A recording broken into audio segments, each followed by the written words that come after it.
restrictions on this having access to other people's information? How can that be one?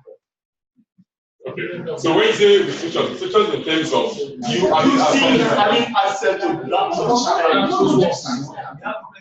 that are open license.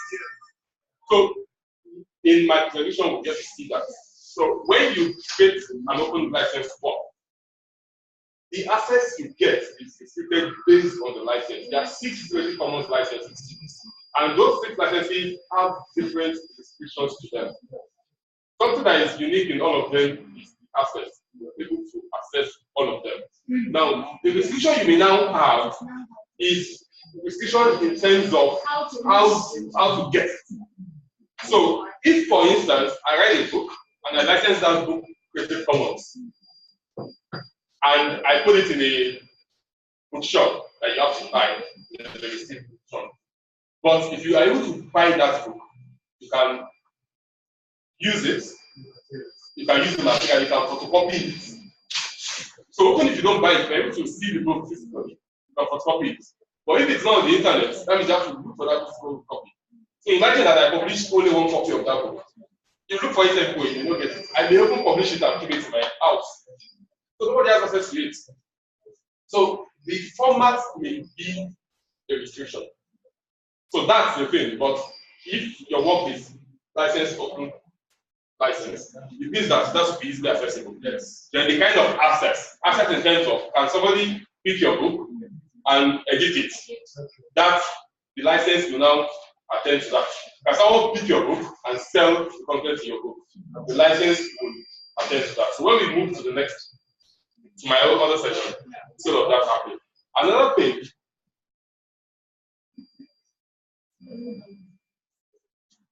thing, that I was going to mention, was that, so you spoke about reaching out to students, reaching out to teachers themselves. Something that I also love you to talk about would have been reaching out to authority. Because all of these things will not be possible without the public buy-in. The government needs to buy into it, and the government needs to support it. And we've seen this happen across the globe. There's something called part in the Creative Commons, whereby even your constitution supports Creative Commons. And we've seen it happen in South Africa too. When I do my presentation, you see examples of it, where a couple of students came together and designed a math textbook.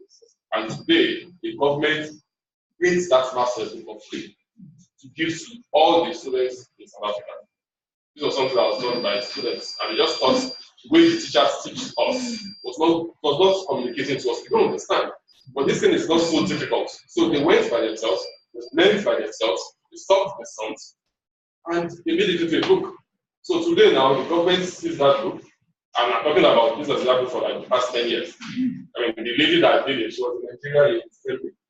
Yeah. So they're doing a project in Nigeria now, where they're trying to adapt their South African textbooks to Nigeria, going all around Nigeria. The lady is no more the teenager she was some 10 years ago. She's now pretty much a lady. So the government will need to buy into this thing. So we need to also find a way to involve the government. Other groups, please keep your messages to your heart. We'll move on to the next section. We have a resource person online waiting for us. So when we are done with that, we'll come back and complete this. Thank you very much. No, let us listen, but after this, come back.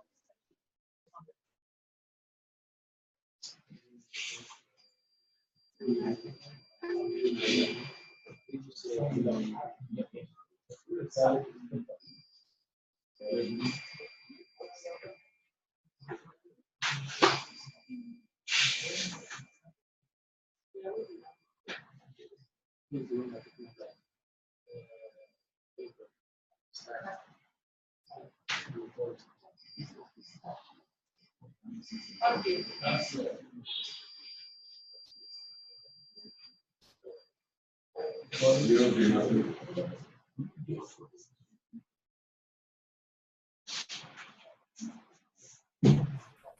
All right, can you hear me now? Yes. Excellent. Hello from Texas. Hi. I am going to speak a little bit, introduce myself, and then share my screen and share the presentation with you. So I am an educator I have been an educator for 24 years, and I started as a young woman and teaching in a very traditional way. And in Texas, the way we did it was we had a textbook, and we would teach a lesson, and students would do the work and then finish at home and bring it back the next day. The first thing I found is that my students were not doing their homework. They were not studying, and they were not bringing the information in. So I knew there had to be some kind of change, and I went on a journey to understand different kinds of education. It wasn't until, unfortunately, about 15 years later that I understood that a good teacher sparks on the inside what students want to learn. So as my journey continued, I learned about Google Apps for Education, or G Suite.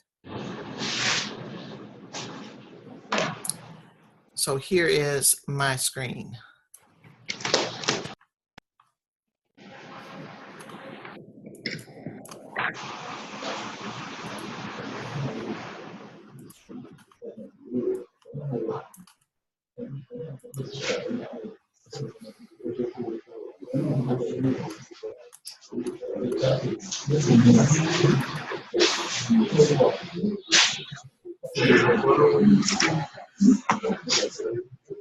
Are we doing okay?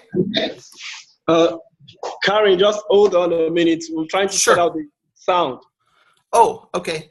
Yeah, just hold on.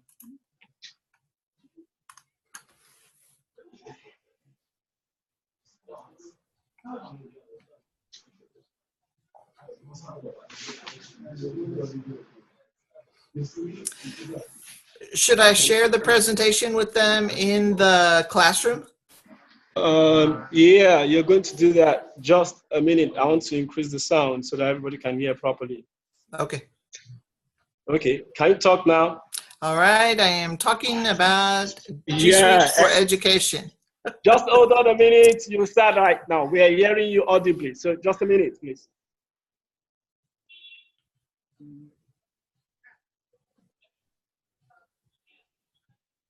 Yeah, that's what happened. Yeah, of course.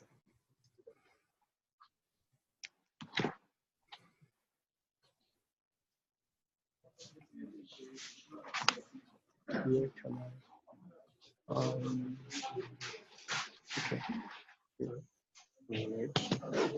Sorry.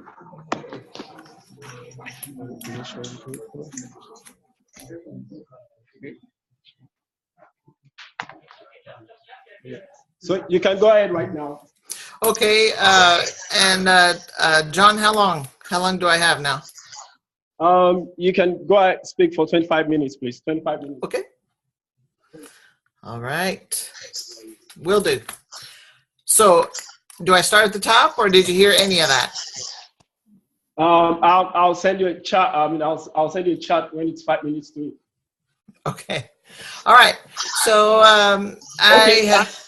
Hello. Sorry. I was told that you should start over again. Okay. Thank you. Yes. I have been a teacher for 24 years, and I started in a very traditional manner. In Texas, we had the students in rows and columns, and I would teach a lesson, assign some homework. The children would go home and do their homework and bring it back, then theoretically bring it back the next day, and we would go from there. But I was very frustrated because the students did not ever do their homework. And as a new teacher, I didn't know how to make them. And it took me a while to understand that a student needs to own it. They need to want to learn, and I needed to try to inspire that in them. So as a math teacher of students who were about 10 years old, some of them did not want to learn math. So I learned different ways and tricks to try to keep them motivated.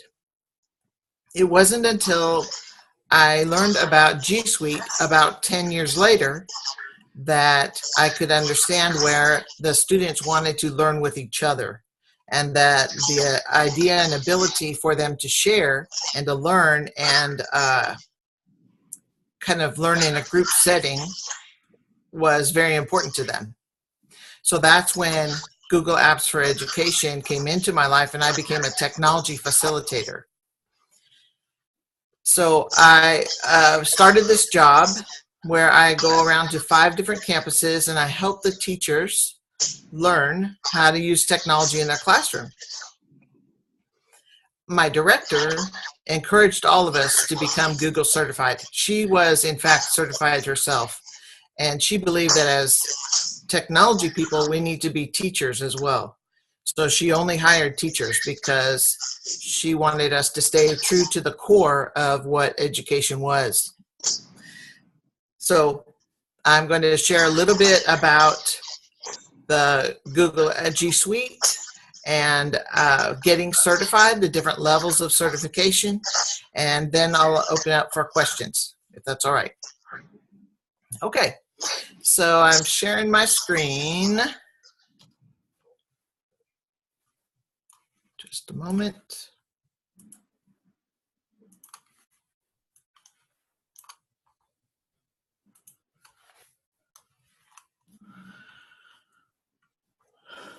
Okay, as I said before, for me, I feel like in my personal journey, learning that share button was the difference between everything I'd ever done as a teacher, and it changed the way I looked at documents and sharing and being a professional teacher. This share button is a very simple thing that changed how I look at education. There are 5 different certifications. There'll probably be more, but right now there's Educator Level 1, Level 2, Certified Trainer, Certified Innovator, and Administrator. The Level 1 is open to everyone, to every teacher, and we also have some students who have gotten Google Educator Level 1 certified. It tells you the basics of all the different apps that are in G Suite, and you I'll get into later what it looks like, how the certification process goes. Then there's Level 2, which is more deeper understanding, and it also starts to include some of the administration console, so that if you were managing other accounts in Google in your G Suite program, you would start to learn a little bit of that. The trainer goes very detailed into the different apps and how to train people. And the innovator program, the only requirement is that you have to be Level 2 certified. And last Sweden in October, that's where I met Mr. John. So very happy to be here. And then the last certification is the Google Administrator, where you would be managing districts and other accounts. So what to expect as you pursue this in your journey? Do you have the ability to go to these sites?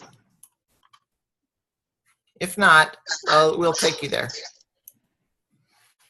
Have you seen this before? I cannot hear. Yes? We good? Okay, good. All right, well, this is the main training center. And as we go to the next slide, Google Docs.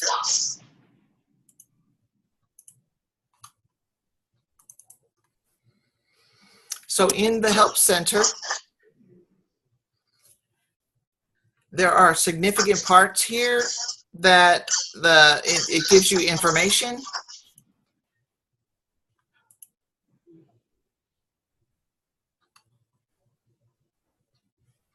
So it gives you a block of information.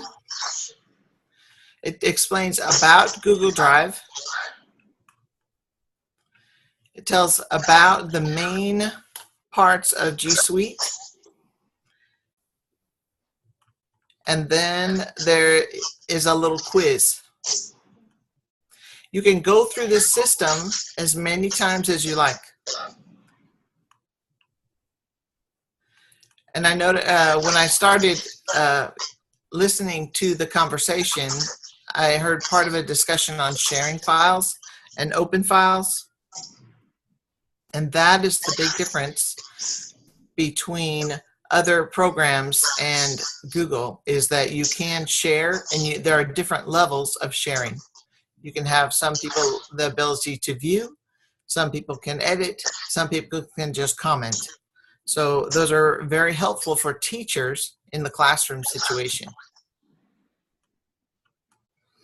There are scenarios on this site which are very helpful because it brings it down to a teacher level.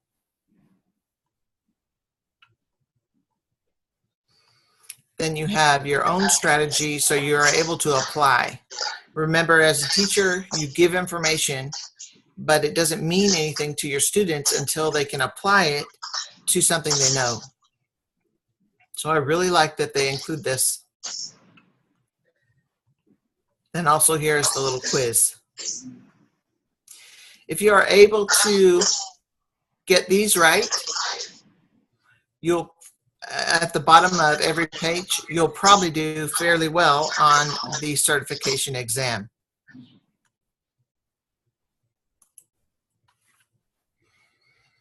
Are there any questions so far?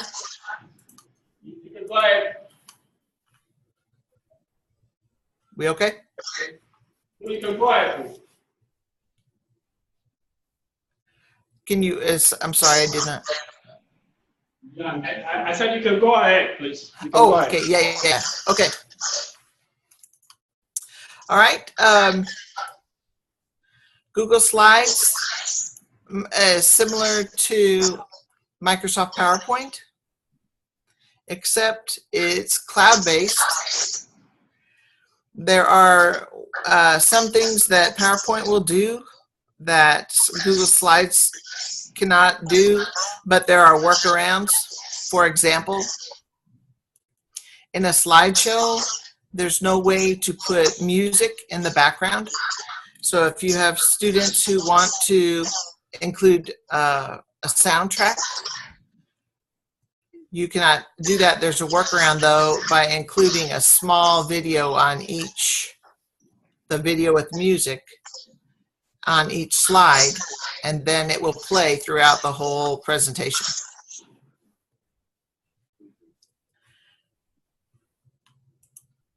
Google Drawing is my favorite part because it is probably the most versatile of the G Suite apps. I love Google Drawing because as the teacher creates a document through Google Classroom, he or she can share it out to the students, and the students can have their own copy and respond, which is wonderful, and it's totally paperless.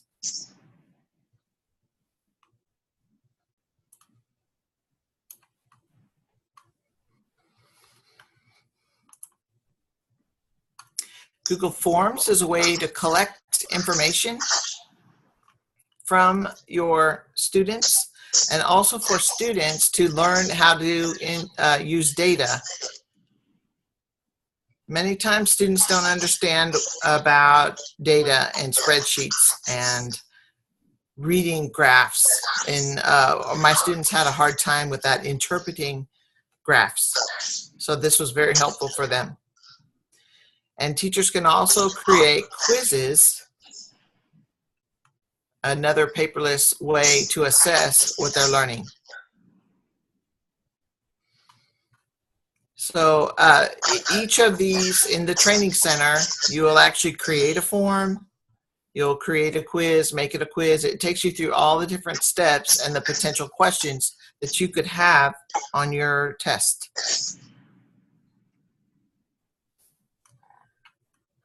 Again, information, scenario, response, and then a lesson check.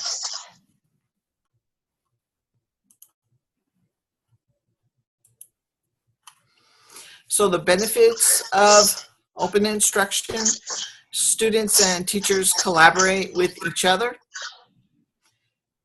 This was not able to be done before because many of our students, when they leave school, they go far away from each other, and they do not have the ability to create papers or edit each other's work or ask questions. So the ability for students to collaborate real time is really life-changing for some of these kids. It makes them less isolated. The beauty of having a very simple format is that students could be creative, and they use their creativity. For example, when you have just a small amount of tools, let's say I gave you a stick, a ribbon, and some tape. Then I gave you 3 more sticks. And I said, okay, I want you to build a car or build a house. You would take the stick and the tape and you would create and you would build something, right? Because you had just very few tools. If I gave you a box of sticks, tape, paint, a camera, I gave you more ribbons, different shapes of sticks, and a box to put it in, a track. I give you a box of all these things. You would be less creative because I gave you all the tools. So one thing we learned about creativity is that you give the students less tools and they are actually being more creative with what they are doing. Critical thinking is an important part of instruction because it allows students to look at and determine if something is correct or not. In order for that to happen, they have to have a correct image in their mind. So that comparison of their knowledge with what they're learning is a beautiful thing, and that's where the critical thinking comes in. And then obviously communication is so important. I am communicating with you. This never would have happened unless we, John and I had not gone through our separate journeys and gone through and learned about Google and about the education that is offered there. So that's pretty awesome that I'm here today because of that. So it opened doors and connects people. I believe that G Suite has helped me become a better teacher because I have a chance to listen to students and listen to their voice, their ideas, whereas before it was just one-sided. I told them everything they need to know. I think this has made me a better listener because I get to understand what my colleagues, my teacher friends need, and then I can help them by using forms and things and listening to them. I can help them understand what they need to do and what I need to teach them. Also, it has opened my eyes to different ways of instruction, different methods, and it's given me confidence to bring out student learning and make learning visible. They are able to show me what they've learned instead of practicing over and over again the same concepts that I've given them. And then credentials. I really like badges and I really like credentials. So that's kind of a little obsession of mine. So I've learned about WeVideo, become an ambassador, and I've Brain Pop,